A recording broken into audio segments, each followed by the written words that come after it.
welcome to River Talk. This is episode number 8 of our series, and today's the 30th of November. And today's discussion is going to revolve around how the Democratic Party plans to rebuild itself after its complete and utter failure in the general election. So, the first big problem that they have is going to be, right now, is finding a new chairman or chairwoman of the National Committee.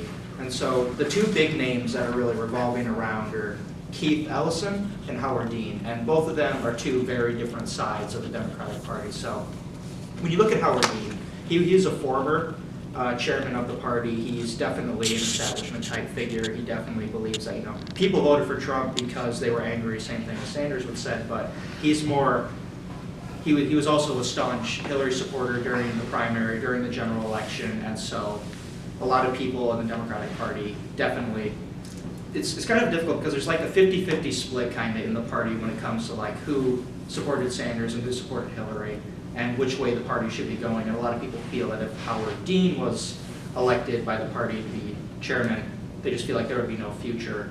It wouldn't be moving the party to a future direction, it's just staying the same. The progress wouldn't happen, right? Which was what a lot of speculators think is the large reason why Trump won, because the supposed progress isn't happening. And so then you've got Keith Ellison, who's kind of the opposite, kind of the same. They're both obviously big anti-Trump people, obviously, but like Keith Ellison, he was like one of the first senators, the second congressman to actually endorse Bernie Sanders. Bernie. So he was big on the Bernie train. So obviously he rang well with kind of the newer part of the Democratic Party, like a lot of younger people. But I don't know, my issue with, Howard, whatever, he's establishment as they come, and on principle, I just don't like that by itself, let alone the fact that he's a Democrat. The thing with Keith Ellison that really I do not care for is how much of okay, now this is my far right perspective coming in a little bit. It seems like the left has been growing with this kind of rhetoric of call everybody names until they stop talking. Is that kind of fair to say everyone's a racist, say everyone's a bigot, homophobe? It's what surfaces on the media. If we were just talking about the primaries right now, I would agree that Hillary's portion of that would be doing that compared to Sanders. Right. And so to me, that seems like a negative thing because that discourages free speech, that discourages dialogue, and that just shuts out all kinds of conversation. Keith Ellison is a big proponent of keeping this kind of, everyone's oppressed, everyone needs assistance, except for white heterosexual males. You know what I mean? That's what my biggest beef with him is. And I don't know, it might just be something he's trying to reinforce with, that was something the Sanders campaign lacked, because a lot of things, like the first ad he released, his first major ad he released in New Hampshire, it portrayed the people of New Hampshire, mostly white state, believe it or not, New England state. And so, but then Hillary's campaign and the media tried to twist it and say, oh, well, he's a racist, he's trying to exclude minorities from his ads, like he's not trying to represent them, but the guy marched with MLK and he was in picket lines and got arrested protesting segregation in Chicago's university. And so I just don't think. Right, so that's where. So I'm just thinking that maybe he might be pulling that card out of his hand just because Sanders, that was the one major area he lacked and was trying to connect with minority voters, I suppose. Right, but that's where, a lot of folks on the right saw Bernie Sanders as a legitimate threat. He's got his mindset on economic issues, not these safe space zones and free speech zones. He wasn't necessarily pandering to that crowd. He let supporters do that for him. Right. The other thing that I just don't quite understand from the left. So when Steve Bannon was announced to be in Trump's cabinet, everyone said, oh, he's just a hateful anti-Semite, he shouldn't be. But then all these same people who really love Keith Ellison, who you could argue is also a huge anti-Semite, they have no problem with that. So I don't know, I find that very interesting how quickly, and it happens on both sides too, flip-flopping like that, but I just find it very interesting. I don't know, I haven't really. There's all Keith Ellison, his rhetoric, I haven't really seen like aimed as, whites are the root of all evil or something like that. Like I haven't heard that kind of rhetoric from him from the research that I've done. During the 90s, he associated with a Muslim group that was pretty, the Muslim group had records of being pretty anti-Semitic in their policies and mission statements, things like that. Right. I don't know if it was it's Muslim that Brotherhood, negative but- affiliation. Is that Gotcha, like? gotcha. I mean, you can make whatever argument you want about Steve Bannon. Personally, I don't think he's a great guy, but his current and his former editor at large at Breitbart are Orthodox Jews. So I find the whole anti-Semite thing to be a little shaky on that, but I don't know what. And I mean, it's just, for me, it's more of a, let's see what his leadership would bring, I guess. Right. Like, I honestly doubt he's gonna crack down on Jews or something. No, I don't think The so Democratic either. Party or something. I don't think he would either, because I think that would. But I mean, start a it's very just serious since that was, I know some people don't really like it, because the same thing with Hillary Clinton. Like, I don't think he's necessarily like flip-flopping on an issue that he might have believed strongly at the time, like say in the 90s with that Muslim group. But Mhm. I just think it's something that it's possible he could change Right. those views. I mean, That's not my entirely issue. open. That's my. I believe whatever you like, whether or not it agrees with my moral sense. The thing I don't like is how so many people on the left said, "Oh, Steve Bannon, he's bad because he hates so many Jews." But then there's evidence out there. Some could make the argument that Keith Ellison is no bad. Oh, the argument. If they both made poor Right. It's statements in the the kind past, of it's the kind of hypocrisy. Yeah. I guess is what I don't like. And so, along with Steve Bannon, there are also more cabinet picks from Mhm. the Trump administration. Would you be able to fill us in on that by chance? Well, one of the more notable ones was for Health and Human Services. He nominated Tom Price. I believe he's a congressman from Georgia, I believe. Yes. Very, very staunch opponent of Obamacare. So I think if Mr. Price's nomination was to go through and get approved, that would be a serious blow to Barack Obama's signature piece of legislation. Because, well, Obamacare is really all that dude had. Right, and then another one we saw was Nikki Haley from South Carolina. Yeah. Yeah, South Carolina. For Department of Ed, I believe, right? Or was that ambassador to the UN? UN. Oh, you're right, Yeah, you're it's right. UN. Right. So I've been thinking a lot about why he made this pick. It's a government official that really doesn't have any prior experience in like foreign affairs, right? So on that point, I'm like, that's a good pick. I don't really care for lifetime politicians, but I also like having, like I don't like having a huge political history in one particular area. The other thing that this kind of makes me think about is, the large majority of anti-Trump people call him out for being a racist and a sexist and whatever.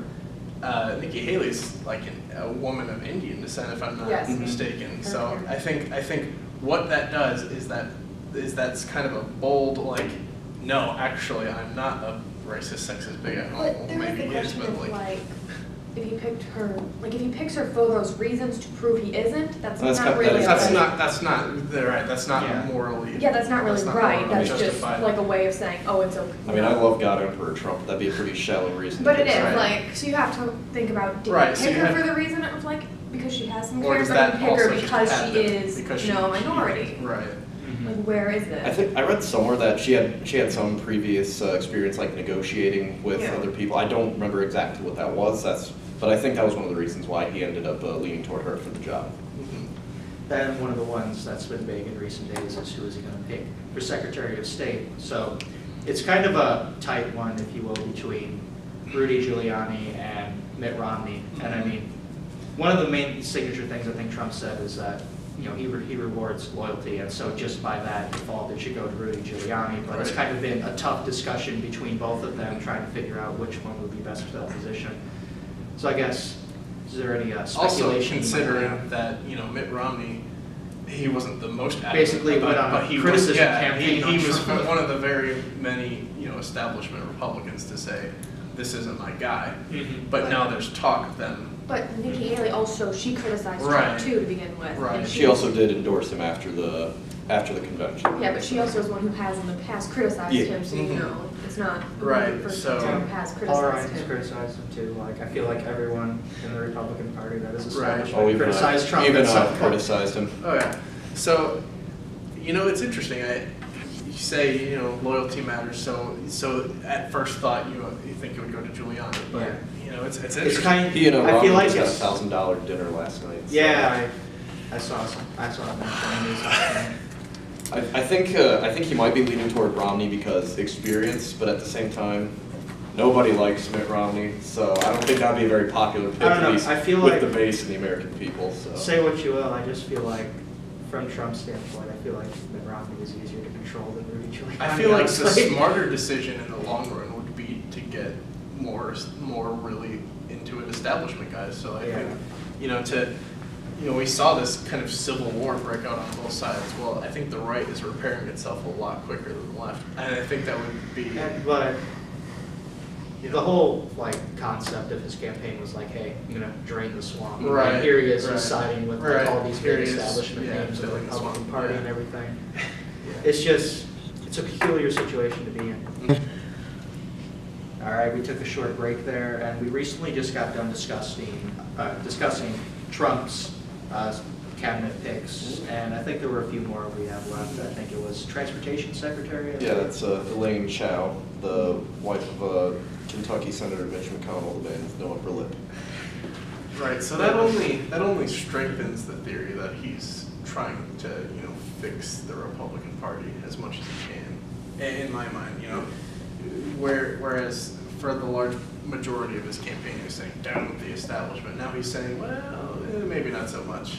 So I don't know. I'm interested to see how far this kind of hold hands with the establishment is. Can going. anti-establishment And I'm not- establishment work together? I'm not even sure it's that necessary because we won the election based on the establishment sucks kind of thing. So I'm not sure we And need now to the work things establishment around because gets we to clearly keep don't power. need them. Right, but we saw quite a few, you know, traditional, like your Christian conservative Republicans that said, Trump's not my guy. So I think he's trying, for if nothing else, to win numbers. You know, Yeah. He's just trying to unite the party more. Mhm. So now, with a DNC being picked and then midterm elections will be Mhm. coming up in 2018, a lot of Democratic seats are up for grabs for that one as well. So we were actually talking about this earlier, they might get a supermajority, who knows, depending on how Right. each of the elections Yeah, go. depending on how well Trump and Congress and supposedly the new Supreme Court, how well they do in the next 2 years can really make or break whether or not the right really has control. Mm-hmm. Then, 2020 candidates for the Democratic Party. And I just want to ask you this real quick. Do you think that the establishment would actually run up someone against Trump in 2020? I'm just curious. I mean, did you see how much money they gave Jeb Bush? So I mean, Yeah. they make pretty dumb decisions, so They they do. easily could. Would not surprise me. I think, you know, I mean, there are always going to be the people that said before and will say after, Trump's a bigger racist, homophobe, the whole alphabet. But whether or not he actually does good things or bad Mhm. things, it's as simple as that. If he has a Yeah. good 4 years or a bad Mhm. 4 years. And I did some research, and so like potential Democratic candidates that could run would be like Duckworth from Illinois. She just recently beat Mark Kirk. Mark Kirk. From what I hear, a very unpopular senator. Yeah, I'm a Republican and I hate it. And I thought this was interesting. Hillary Clinton as a speculation candidate. I personally don't see it happening. but 73 years old. I know it's. Well, Bernie was 74 at the beginning of last year. wasn't And he? also- believe it or not, speaking of him, he is a speculated 78 candidate. years old. Holy cow. He is a speculated candidate because he actually said in an interview, I believe, that I don't want to rule it out completely, but it's more like, let's just see how the state of the country is in 4 years from now. I'm not going to worry about that. I'll worry about it when Right. it's actually Right. They something interviewed his that needs wife to be and she thought said about. absolutely not. Then Hawaii Senator Tulsi Gabbard, she is a decorated veteran Mhm. Democratic senator. She was actually someone represent. on the Democratic National Committee who actually stepped down to endorse Bernie Sanders, which I thought was very interesting because, you know, they're supposed to be neutral and everything. From a Republican standpoint, Fox News did an interview with her back around when she first really got, I'm not sure if it was when she first got elected or just when she first became pretty notable in Washington. They did an interview with her, and I thought she made a lot of good points. She seemed pretty respectable. Yeah, and Good that's, choice. and I mean, I personally think, I mean, she may not have the experience, I say something like Hillary Clinton, but I mean, Military she definitely experience has also. a strong message for, and it's very similar to Bernie Sanders in a lot of aspects, but it's also, she has more key points of the military because she actually served Yeah. and she's decorated and Like everything like Duckworth. that. Mhm. So personally, if she ran, I'd be, and the thing with Hillary Clinton, I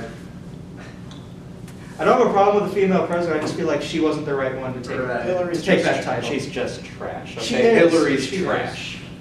I know if any The Hillary Democrats supporters have other watching, good people, but. they'll be upset with Hillary's us, trash. extremely upset with us. Here's another name, Martin O'Malley. Oh, okay. The NRA member in me absolutely hates him. I want him to go away and never come Now, back. fun fact about Martin O'Malley, actually, he did extremely well in the Iowa caucus, managed to get 0% of the vote. I just want to say, like, don't rule him out completely, he can make a big comeback, I'm sure, but When his big issue is gun control, that's how you know you're good. That's, he ran on, if I remember correctly from the debates, like, climate change and gun control, I think, Mhm. something like that. Real winning issues. See, those are really controversial, so you're gonna have Uh-huh. people who like instantly, if you say what they don't believe, they're gonna be against Yeah. you.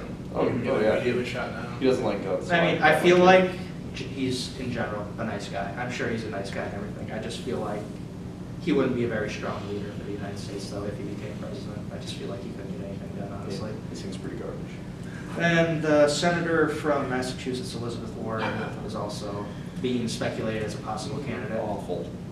I personally, she made me very upset when she didn't endorse Bernie in the primaries. He could have won Massachusetts. That could have changed everything if he You're won not wrong. Massachusetts. I mean, And I mean, because I think there was like probably 1.5 point difference or something like that. Yeah, it was in the total close. popular vote once it was all tallied. And she just stood silent the entire time. The entire time she was calling out Hillary Clinton for like her ties to Wall Street and everything like that. But then she doesn't side with the anti-Wall Street candidate Well, she who probably actually has a good chance. well, she'd probably face DNC reprisals if not, because we saw how rigged it was against Bernard. So Yeah. that was my theory.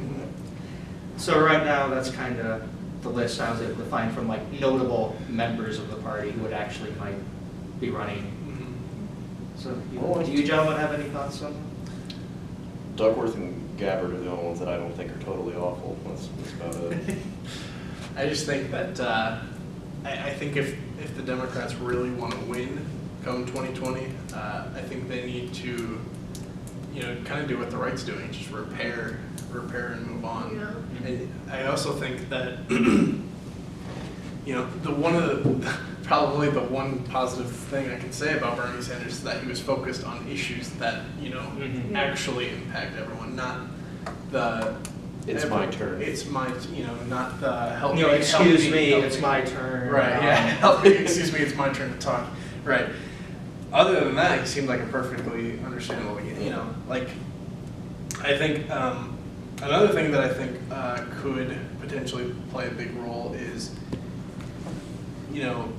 other than like Ted Cruz and Marco Rubio, I mean, they're definitely establishment, but they were considerably younger than the rest of the Yeah. candidates. I think that's going to play a large role once our generation has matured just a little bit more. At least that's the hope. Good luck with that. What do you think about Mike Pence as possibly running in the future? What would your thoughts be on that? I'd like to see him change his position on LGBT rights because that is his position is a losing argument. The way. And with the change, even the Republican Party is pro-LGBT now. So I don't think if he stuck to that he'd have a chance. Or else than that, I think he's good. All right, I'll go ahead and end this right there today. Thank you for watching and see you next week.